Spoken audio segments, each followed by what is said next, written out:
인생 수업. 잘 물든 단풍은 봄꽃보다 아름답다.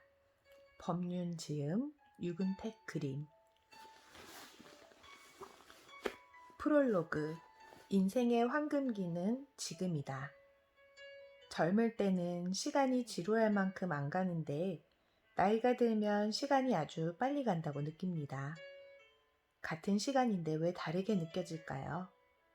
어릴 때는 보통 빨리 어른이 되고 싶어 합니다. 그래서 나이도 좀 올리고 내가 형님이다, 내가 언니다 우기기도 합니다. 그렇듯 어른 되기를 기다리니까 시간이 안 가는 듯한 겁니다. 막상 어른이 되면 그때부터는 한 살이라도 낮추고 싶어 합니다. 어릴 때 시간의 흐름은 성장을 가져오지만 나이 들어서는 노화가 따르잖아요. 팽팽하던 얼굴에 주름이 생기고 검던 머리카락에 흰머리가 하나 둘 생기고 밤을 새워도 끄떡없던 체력이 하루가 다르게 약해집니다. 마음은 여전히 청춘인데 몸은 마음대로 되지 않는 걸 느끼기 시작합니다. 그러면 해놓은 것도 없이 나이만 먹었구나 하는 생각에 미래가 두려워지면서 마음이 과거로 향합니다. 그래서 흔히 나이 들면 지난 이야기를 하면서 추억에 잠기고 지난 세월을 그리워해요. 그때가 좋았어 라고 그리워하는 바로 그때는 과연 행복했을까요? 어릴 때 젊을 때는 다 행복한 걸까요? 중고등학생에게 행복하냐고 물어보세요. 다 힘들다고 합니다. 대학생에게도 행복하냐고 물어보세요. 다 힘들다고 해요. 지난 시간은 다 아름답고 좋은 것 같아도 실제 그 시간에 늘 행복했던 것만은 아닙니다.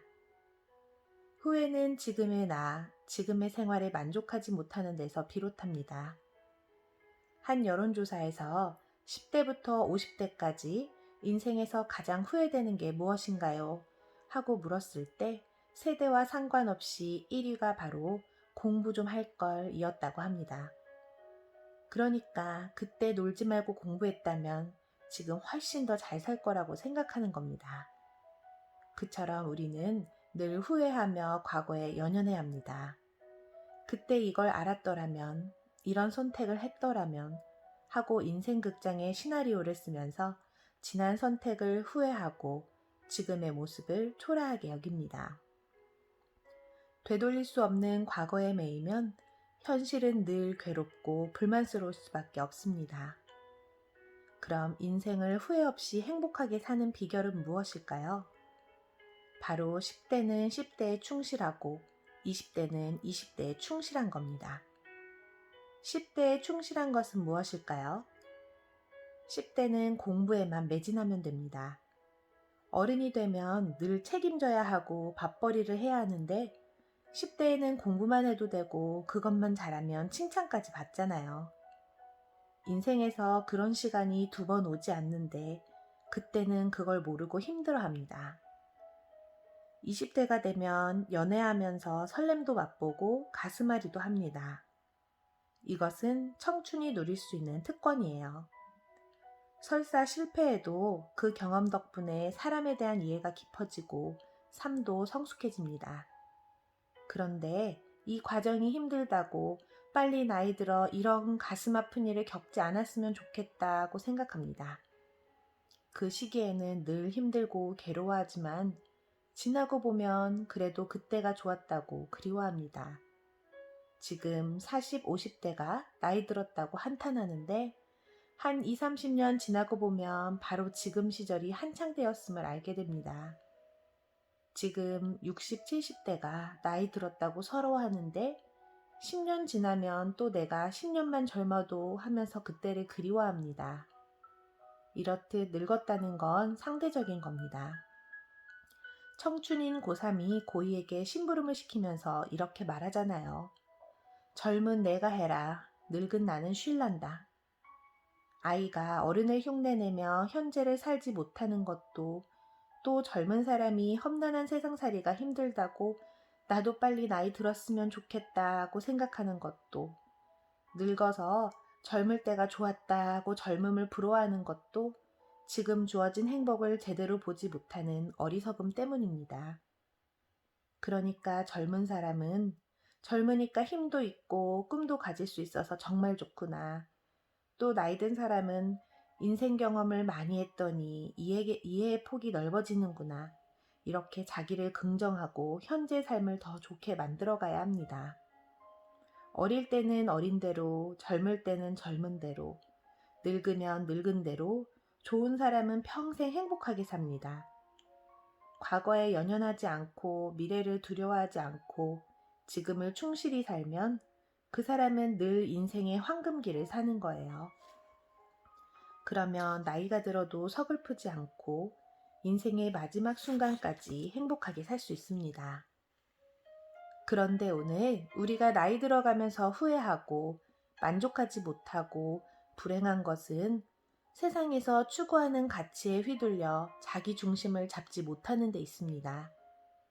좋은 대학에 가야 하고 더 많은 돈을 벌어야 하고 더 높은 지위에 올라야 하고 더 널리 이름을 알려야 하고 숱한 욕망에 사로잡혀 인생을 살아왔기 때문입니다.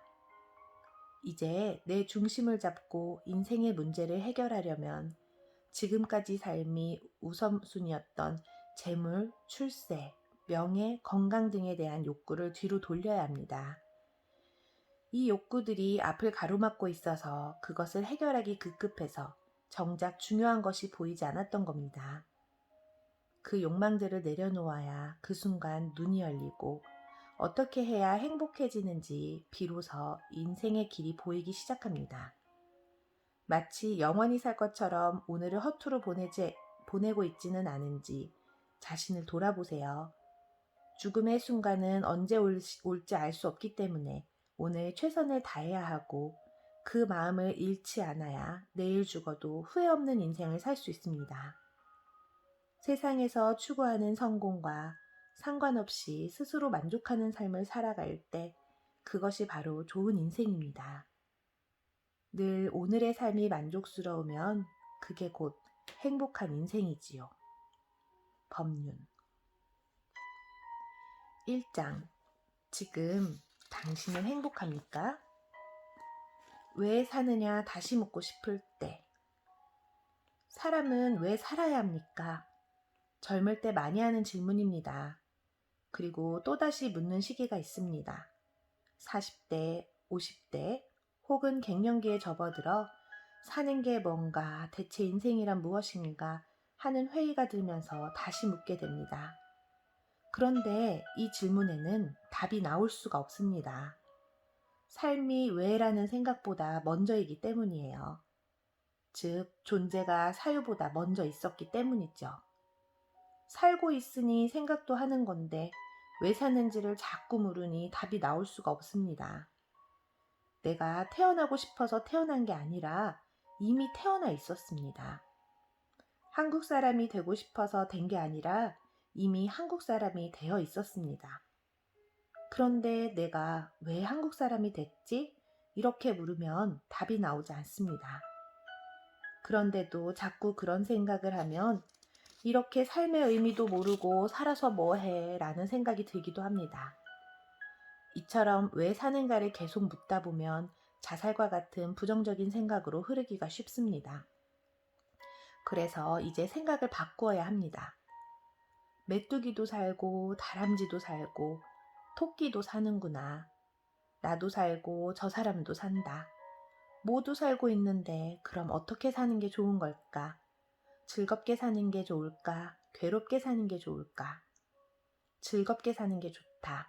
그럼 어떻게 하면 즐겁게 살지? 이것이 이미 살고 있는 존재로서 건강한 사고방식입니다. 풀도 그냥 살고 토끼도 그냥 살고 사람도 그냥 삽니다.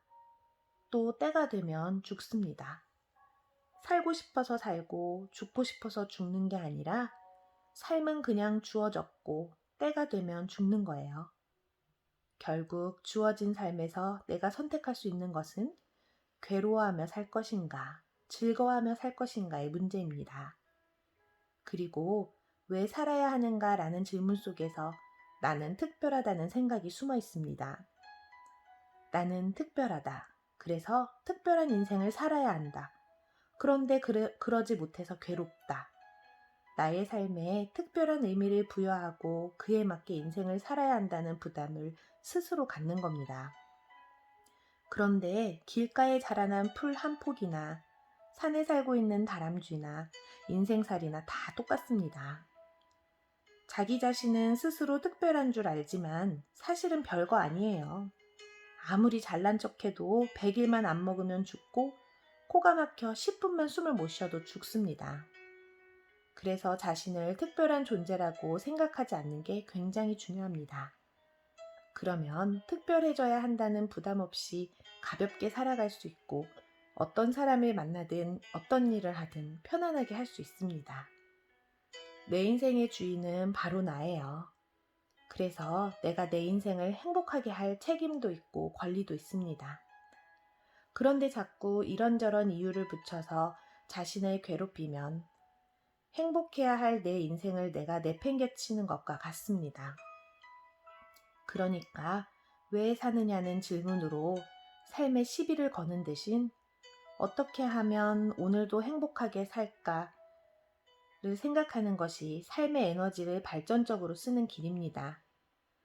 그것이 내 인생에 대한 책임과 권리를 지닌 주인으로 사는 것이기도 합니다. 오늘을 견디면 내일은 달라질 거라 믿었다. 어릴 때는 어른만 되면 행복할 거야 라고 생각합니다. 학창 시절에는 대학만 들어가면 좋아질 거라 라고 생각해요. 그러고는 대학만 졸업하면, 결혼만 하면, 애만 낳으면 하면서 내일을 기대합니다. 늘 다음을 기약하면서 오늘을 힘들게 견디는 겁니다. 그렇게 지금까지 열심히 달려왔습니다. 그러다 나이 들고 보니 내가 잘 살고 있는 건가 하는 생각이 든다는 분이 많습니다. 한 분이 이런 질문을 했습니다. 어떤 생이 성공적이고 좋은 인생인가요? 자기 분야에서 나름대로 성공했다는 평가를 받는 분인데 그런 사회적 평가와 상관없이 자신의 삶이 성공적인지 확신이 서지 않는다는 겁니다. 그럼 무엇을 성공이라고 할까요?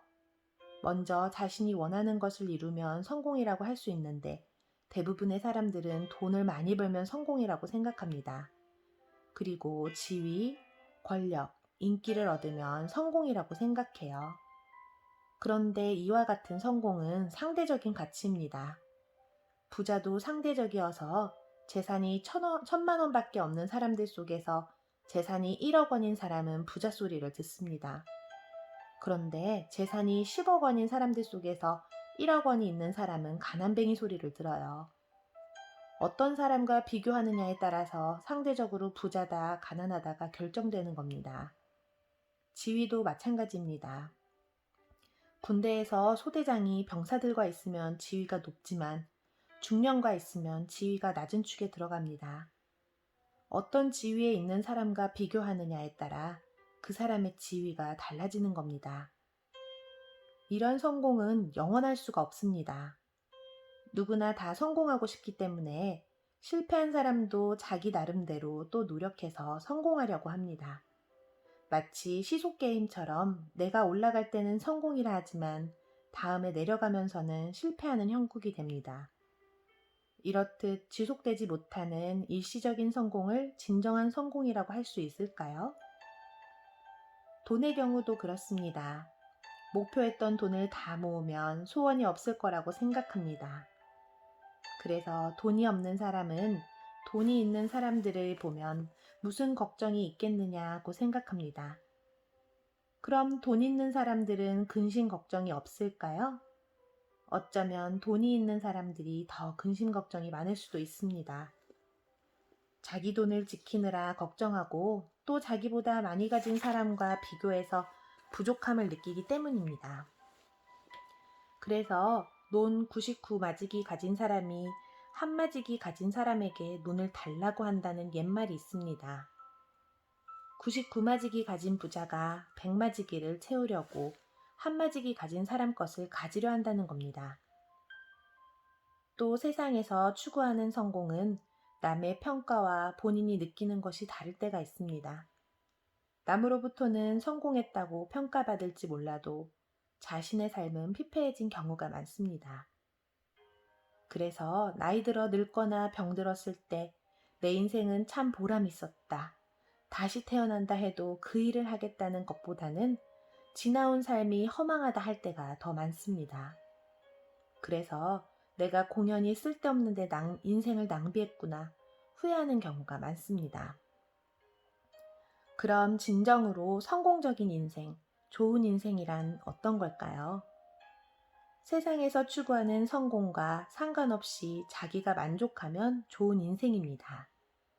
흔히 도시에서 돈을 많이 벌어 큰 아파트에서 살면 성공했다고 생각하지만 시골에서 농사 짓고 살면서도 만족한다면 성공한 인생이에요.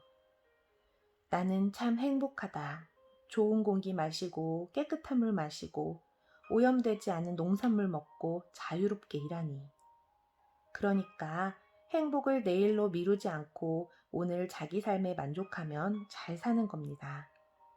하루에 밥을 5끼, 6끼 먹을 것도 아니고 옷을 몇십 벌 끼어 입고 다닐 것도 아니고 차 몇 대를 동시에 굴릴 것도 아니니까 소박하게 마음 편하게 사는 게 최고야. 이렇게 만족하며 산다면 그게 좋은 인생입니다. 어떤 일을 하는가는 중요하지 않습니다. 자기가 원하는 일이 있으면 그 일을 하는 거예요. 새로운 농법을 연구하는 것도 보람 있는 일이고 동네에 작은 가게를 열어서 재미있게 경영하는 것도 좋은 일이고 또 넓은 세상에 나가서 국제사회에서 활동해 보는 것도 좋은 일입니다. 자기가 원하는 일을 하면 힘들어도 즐겁습니다. 군사훈련 받느라 산에 올라갔다 오든 등산하러 산에 갔다 오든 육체적으로 고된 것은 같습니다. 그런데 군사훈련 하느라 산에 갔다 오면 힘들고 괴롭지만 등산을 하면 고되지만 즐겁잖아요. 저도 강연을 다니다 보면 잠이 부족해 힘들지만 제가 좋아하는 부처님의 말씀을 전할 수 있어서 즐겁습니다. 한 번은 법문하러 갈 때 늦어서 택시를 탔는데 그 기사가 차를 아주 난폭하게 몰았습니다. 이 사람이 얼마나 화가 나고 짜증이 나면 저렇게 신경질적으로 차를 몰겠나 싶어서 물었습니다. 오늘 기분 나쁜 일이 많은가 보죠? 택시기사가 한숨을 크게 쉬었습니다. 마누라가 집을 나갔습니다. 7살짜리 애도 있는데요. 그래서 다시 물었습니다. 1시간에 얼마 봅니까? 8,000원 봅니다. 제가 4만 원 드릴 테니 5시간 대절합시다. 절 앞에 내려 4만 원을 주면서 5시간 차 세워놓고 들어와서 법문을 들으라 했습니다. 그 기사가 난폭하게 운전해서 교통사고가 나면 얼마나 큰 손실이 생깁니까? 또 짜증내며 신경질적으로 생활하면 아이 교육에도 굉장히 나쁜 영향을 미칩니다. 그러니까 그분이 무엇이 문제인지를 자각해서 부인이 없는 상태에서도 행복하게 운전할 수 있게 된다면 어떨까요? 부인이 돌아올 가능성도 높고 사고 위험도 줄어듭니다. 그러면 그 택시기사뿐 아니라 여러 사람을 살리는 결과를 가져옵니다. 그분에게 그냥 법문을 들으라고 했으면 안 들었겠죠. 돈을 받고 듣도록 했으니 들을 수 있었던 겁니다. 이렇게 돈을 드리고라도 전해주고 싶은 법문을 많은 분들이 돈을 안 들여도 들으러 오니 저는 행복합니다. 원하는 것이 이루어지지 않는다고 해서 불행한 일도 아닙니다. 다만 열심히 할 뿐 결과에 연연하지 않으면 그 과정에서 이미 행복합니다. 그런데 자기 중심 없이 남의 시선을 의식하고 남의 평가에 매달려 성공이라는 거품을 부풀리면 그 거품이 꺼질 때 삶이 허무해집니다. 요즘 사람들은 허세도 심하고 헛된 욕망에 팔려서 인생을 낭비하고 늘 남과 비교하며 자기를 학대하고 삽니다. 나는 능력이 없다는 생각에 빠져 무기력하게 살거나 남을 원망하고 살면서 자기를 비참하게 만듭니다. 그러나 세상의 성공 기준에 나를 맞추고 나의 욕구가 충족된다고 행복해지는 게 아닙니다. 오히려 우리의 욕구를 버리거나 기대를 낮추는 만큼 기쁨이 일어나고 만족이 일어납니다. 그런데 우리들은 계속 바깥 세상 탓만 하지 자기 내면을 돌이켜보고 만족하는 힘이 없습니다. 그래서 주변 상황과 조건의 변화에 따라 웃고 울다 보니 늘 흔들리는 인생을 사는 겁니다. 나이 들면서 얻은 것과 잃은 것. 모든 것은 변해갑니다. 그런데 예전 생각만 하고 지난 것을 고집하면 거기에서 괴로움이 생깁니다. 어릴 때 우정으로 뭉쳤던 친구들도 세월이 가면 자기 살기 바빠서 흩어지기 마련입니다. 그러다 보면 예전처럼 모여도 반갑게 만나지 못하고 시들합니다. 물론 우정은 있겠지만 어릴 때와 같은 관계는 아닙니다. 그런데 그것은 나이 들어가면서 자연스럽게 일어나는 현상입니다. 최근에 보니까 제가 필요할 때 마음 놓고 소주 한 잔 마실 친구가 없더라고요. 누구는 왠지 불편하고 또 누구는 자기 주장이 너무 강해서 머리가 아프고 또 누구는 남하고 타협을 몰라서 피곤하다는 느낌을 받아요. 주위에 사람이 자꾸 줄고 진심으로 만날 수 있는 친구가 줄어드는 듯 합니다. 제가 고향에 내려가면 예전에는 5명이 모였다면 지금은 한두 명이 모일 정도입니다. 그것도 억지로 나오는 것 같아요. 30대 청년의 하소연입니다. 나이 들어가면서 많은 사람이 이 청년처럼 친구에 대한 서운함을 호소합니다. 우정이 옛날 같지 않다. 친구들이 이기적으로 변했다고 섭섭해합니다. 학교 다닐 때는 친구가 제일입니다. 무엇이든 친구와 함께하고 부모님에게 하지 못하는 이야기도 친구에게는 터놓고 합니다. 그래서 부모님보다 친구를 더 믿고 의지하기도 해요. 어릴 때는 부모에게 의지하다가 학창시절에는 친구에게 의지하고 이성에 눈을 뜨면서 연애에 빠지고 사회에 나가면 또 직장 동료라는 새로운 관계를 맺어가는 것이 자연스러운 겁니다. 그런데 그런 변화를 가지고 서운해한다면 아직 청소년 때 생각을 갖고 그 시절의 낭만에 젖어 있는 거예요. 이제 결혼하면 친구와의 만남도 점점 드물어집니다.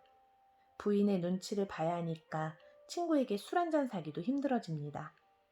여자의 경우라면 남편과 자식 챙기느라 옛 친구와 저녁 약속을 하기가 더 어려워집니다. 가정이 있으니까 혼자 살 때처럼 자기 마음대로 사람을 만날 수도 없는 거예요. 어릴 때는 떨어져 살 거라고 상상을 못했던 형제도 나이가 들면 뿔뿔이 흩어집니다. 같은 밥상에서 밥 먹고 옷을 나눠 입던 형제도 자기 가정을 가지면 다 제 갈 길을 갑니다. 그래서 부모 형제를 내 마음대로 도와주기도 어려워집니다. 가정을 따로 꾸렸으니까 부인이 우리 쓸 것도 없는데 왜 당신 마음대로 형제에게 줬느냐고 따지면 할 말이 없는 겁니다. 이런 변화는 자신이 몸담은 울타리가 달라지면서 생기는 것이니까 자연스럽게 받아들여야 합니다. 그런데 옛날 기억 속에서 그때가 좋았다고 집착하기 때문에 변화를 못 받아들이고 혼자 괴로워하는 겁니다. 그러니까 친구들이 나쁘고 의리가 없는 게 아니라 내가 아직 어린애 같은 생각을 하고 있다는 걸 알아야 합니다. 본인도 친구들에게서 멀어지는 기분을 느끼고 있잖아요. 누구는 불편하고 누구는 피곤해서 만나도 편하지 않다는 건 본인도 친구들에 대한 우정이 예전 같지 않다는 겁니다. 나도 변하면서 원인을 친구에게 돌리며 행동을 문제 삼으니까 친구들이 점점 더 떨어져 나가는 거예요. 해가 거듭할수록 제가 너무 예민해지고 까칠해져서 위장장애를 달고 삽니다. 약을 먹고 있지만 어떻게 하면 마음이 편안한 사람이 될 수 있을까요? 상대방을 내 뜻대로 하려 하고 내 취향에 맞는지를 너무 따지면 인생살이가 피곤해져 병이 생길 수밖에 없습니다. 먼저 친구들과 늘 함께 해야 한다는 생각을 내려놓아야 자유로워집니다. 같이 있으면 대화할 수 있어서 좋고 혼자 있으면 혼자 있어서 좋아야 합니다. 그러면 곁에 사람이 있든 없든 아무런 상관이 없고 언제 만나든 편할 수 있어요. 오는 사람 막지 말고 가는 사람 잡지 말라는 말이 있습니다. 이것은 인간관계를 아무렇게나 내버려 두라는 게 아니라 주어진 인연을 그대로 받아들이라는 뜻입니다. 사람 관계가 변하는 것을 억지로 잡으려고도 하지 말고 떠난다고 아쉬워하지도 말고 집착하지도 않아야 편안한 관계를 맺을 수 있습니다. 그래야 새로운 인연도 만날 수 있어요. 상대를 이해하지 못하면 내 마음이 답답해지고 상대를 이해하면 내 마음이 시원해집니다. 누군가를 좋아하면 내 마음에 기쁨이 일어나고 누군가를 미워하면 내 마음에 괴로움이 생깁니다.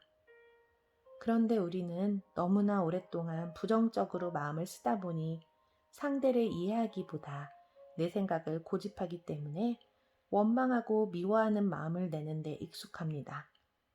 그럴 때, 내 마음에 안 든다고 미움이 일어났구나. 같이 있어주지 않는다고 원망하는구나. 라고 마음을 살피면 도움이 됩니다. 그러다 보면 우정에 대한 집착도 친구에 대한 미움도 점점 사라집니다. 남들 다 하는 결혼, 못하면 죄인? 20대든 30대든 40대든 결혼하지 않은 사람은 흔히 결혼에 대한 고민과 환상이 많습니다. 한 30대 여성이 이렇게 물었습니다. 제가 결혼해서 잘 살 수 있을지 모르겠어요. 그래서 결혼을 해야 할지 말아야 할지 고민입니다. 주위에 결혼할 사람이 있느냐고 물었습니다. 아직 없는데요. 결혼할 사람도 없는데 결혼 걱정을 하면 뭐합니까? 아직 오지도 않은 일을 미리 걱정하고 우울해하는 사람을 좋아할 남자가 있을까요? 아마 심각하고 어두운 얼굴빛에 질려서 다가오려고도 안 할 거예요. 또 어떤 여성은 결혼을 하고 싶은데 남자를 못 만나서 괴롭다고 하소연했습니다. 이때 조심할 것이 있는데 결혼에 대한 조급한 마음 때문에 남자를 잡으려고 덤비면 남자는 부담스러워서 도망간다는 거예요. 그러니까 결혼에 너무 집착하고 마음이 급하면 오히려 결혼을 그르칠 수 있습니다. 요즘은 혼자 살아도 좋은 세상이잖아요. 혼자일 때는 혼자여서 좋구나 하면서 재밌게 살면 됩니다. 가벼운 마음으로 늘 생글생글 웃고 살면 남자가 아니라 누구라도 좋아하겠죠. 좋다고 매달리는 사람이 있으면 같이 살면 되잖아요. 그러니 결혼을 한다 안 한다에 혼자 고민할 필요도 없고 언제 결혼하겠다고 결론 내릴 필요도 없습니다. 혼자 결론 내린다고 그대로 되는 것도 아닌데 결혼을 심각하게 생각하면 공연히 인생을 어둡게 사는 거예요. 한 40대 여성은 결혼을 못해서 자신이 초라하게 느껴진다고 고민을 털어놓았습니다. 결혼을 하면 당당하고 결혼을 하지 못하면 초라한 걸까요? 제가 60이 넘었는데도 결혼을 안 했다고 그걸 초라하게 여기거나 고민하지 않잖아요. 저보다도 젊은데 왜 자신을 초라하게 느낄까요? 바로 자신을 부정적으로 패배자로 보기 때문입니다. 만약에 제가 60이 되도록 결혼도 한번 못했다. 이렇게 생각하면 인생 낙오자가 되는 거고 나는 60이 될 때까지 결혼 안 하고 버텼다. 이러면 승리자가 됩니다. 그러니까 다른 사람은 다 했는데 나는 40이 넘도록 안 하고 버텼다고 생각하면 인생의 승리자가 되는 거예요. 40이 넘도록 결혼을 안 했다는 건 잘한 것도 아니고 잘못한 것도 아니고 성공도 아니고 실패도 아니고 다만 그것일 뿐입니다. 어떤 사람은 결혼하지 않은 것을 자랑 삼으니까 잘한 게 되고 어떤 사람은 그것을 부족함이라고 생각하니까 스스로 초라해지는 거예요. 40이 넘도록 결혼을 안 한 게 초라한 것이 아니고 자기가 자기를 초라하게 생각한 데서 비롯한 겁니다. 이혼했다, 결혼했다, 결혼을 못했다, 시험에 떨어졌다, 시험에 붙었다. 그 어떤 일이든 그건 단지 그것일 뿐이에요. 그 일에 내가 슬픔과 기쁨, 초라함, 당당함 등의 의미를 부여하는 것일 뿐입니다. 다른 누구도 아닌 자신이 어리석은 생각으로 자신을 괴롭히는 거예요. 자신을 초라하게 여기면 마음이 무거워져서 다른 사람을 만나기도 힘들어집니다. 이런 분은 자신에 대한 부정적인 생각을 거두고 마음을 가볍게 가질 필요가 있습니다. 또 42살인데 연애를 제대로 못 해봤다는 남자분이 있었습니다. 왜 연애를 못 했을까요? 마음에 드는 여자가 있으면 나는 너 좋은데 이렇게 말해버리면 되는데 그걸 못해서 연애를 못하는 겁니다. 만약 상대가 난 너 싫어 하면 알았어 하면 되는데 싫다는 소리가 듣기 싫고 나도 너 좋아 라는 대답을 들으려고 하니까 말을 못 꺼내는 거예요. 그래서 기회를 놓치는 겁니다. 상대가 싫다고 하면 알았다 하면 끝나는 거예요. 그럼 다시 다른 사람에게 나 너 좋아 하면 됩니다. 상대가 난 너 싫어 한다고 거기에 상처받을 필요도 없어요. 그것은 그 사람의 자유니까요. 그것도 자꾸 들으면 면역이 생겨서 괜찮습니다. 그러다가 어떤 여자가 나도 너 좋아 하면 사귀면 됩니다. 그런데 상대가 나 너 싫어 하는데도 좋으면 어떻게 해야 할까요? 그럴 때는 작전을 짜야 합니다. 나를 싫어하는 상대가 날 좋아하도록 만들려면 비상한 관심과 노력을 기울여야 해요. 그렇게 노력하다 보면 연애 기술을 터득해서 상대에게 다가가는 능력이 생깁니다. 연애를 제대로 못 해봤다면 지금부터라도 1년에 3번은 해보겠다고 가볍게 생각하고 시작하면 됩니다. 깊이 사귀려고 하면 마음에 부담이 생기니까 가볍게 사귀어보겠다는 마음이 필요합니다. 이때 이것저것 조건을 따지지 않아야 좋은 사람을 만날 수 있습니다.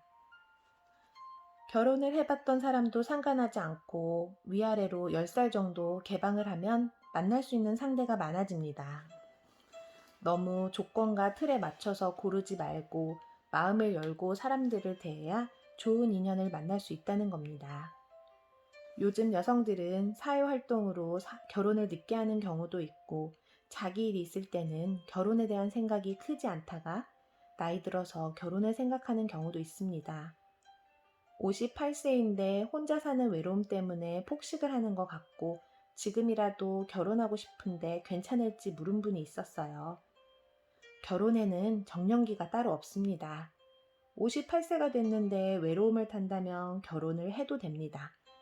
그런데 결혼 생활이 원만하기는 조금 어렵다는 것을 알고 해야 합니다.